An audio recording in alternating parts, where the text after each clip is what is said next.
Hey, what's up everybody? Rob here from Ramp Studio Comics. So in today's video, we'll be drawing some eyes. And in this one, I wanted to show you the benefit of laying out some basic construction lines. So rectangle, crisscrossing the corners to find center, defining the width of the eyes. Remember that generally the distance between the eye is equal to one eye. And then that V-like shape, that angle off the center line to basically make sure that I tilt the eyes upward. So I like to make sure that the tear duct is lower, the back of the eyes where the eyelashes meet is higher. And then I use those egg-like shapes to make sure that I get a little bit of a spherical feeling going to the eyes as I draw the perimeter shape. And with the irises, I generally go for about 1/3 the distance across. But that varies greatly based upon style and also expression.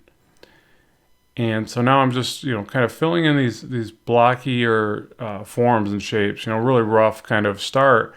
And then I'll soft erase this with the Prismacolor kneaded eraser. And I'll keep refining this a little bit more. So I'm always like nudging the lines around and trying to develop the forms.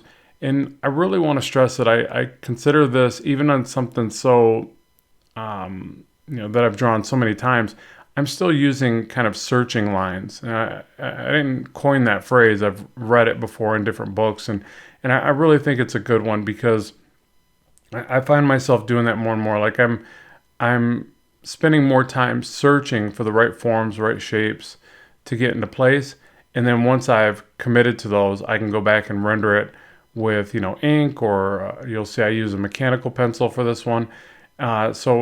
But again, really focus on allowing yourself to find those forms by slowly maneuvering and adjusting things. And again, thinking in terms of searching for the right forms and shapes. So another thing I like to do here is when I'm drawing the eyebrows, I like to get in the larger shape first. I do that with the eyebrows and with the eyelashes. I learned that from comics, and I think it's really helpful because it's almost like you're simplifying it, and by going for the larger shape first, you can cut into it later. So you'll see with the eyelashes, I'll start with a couple large shapes for the top and bottom eyelash, but then I will also bring these little points off to make it appear more organic, I guess, or more like eyelashes. But I think that works really well for comics anyways because of reduction. I think that's why it ultimately started to be so prevalent in comics, is like, you want to really try to draw things in with larger shapes as much as possible, because if you're thinking too much about thin lines, you can lose a lot of your forms. They seem to not translate as well, and definitely not reduce it as well.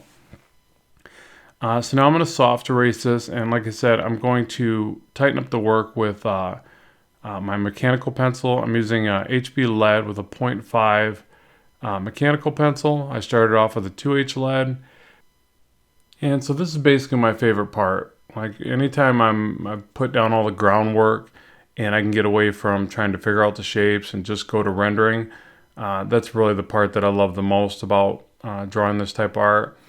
And even though there are some flaws here, and I'm definitely seeing them now that I'm watching the replay, the eye on the right is bigger, the iris is definitely bigger, and it's unfortunate, but I ultimately just have to commit to it and finish it anyways. But what I could have done to make sure that doesn't happen again is really map out the distances. So you see I started with some very loose lines for my sketch lines, for my guidelines.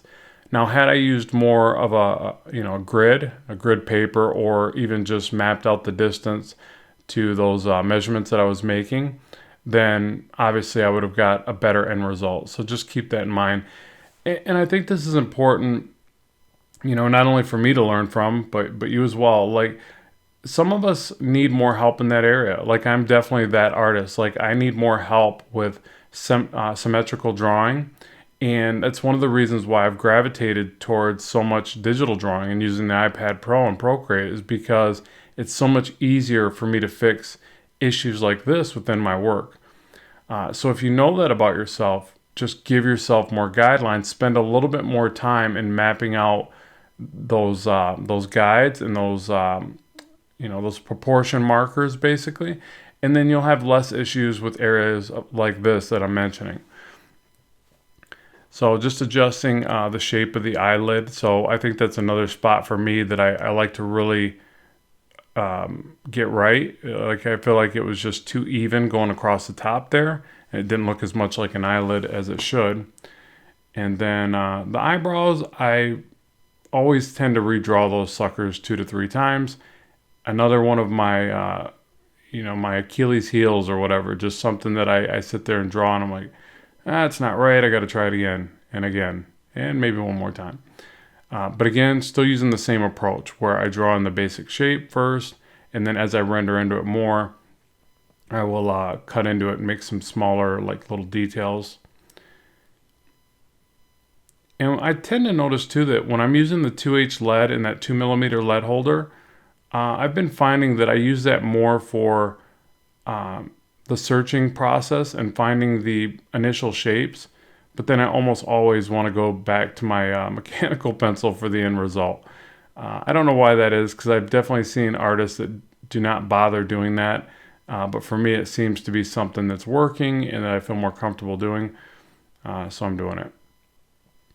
And a little bit of that wrinkle for the scowl. And then I'm kind of making the eyebrows look more stylized by adding these little points. Just something I like to do in my work. It's not really accurate by any stretch of the imagination, but it's kind of what I like to do. And you think right here I would have noticed that iris was bigger, but I didn't. So yeah, there is that.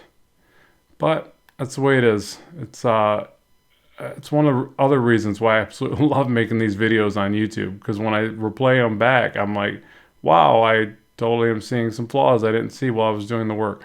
So yeah, over time, hopefully that'll be something I can correct, but it's definitely there. And I feel like what I should have done is left even less white space around the iris. I think that would have looked better overall.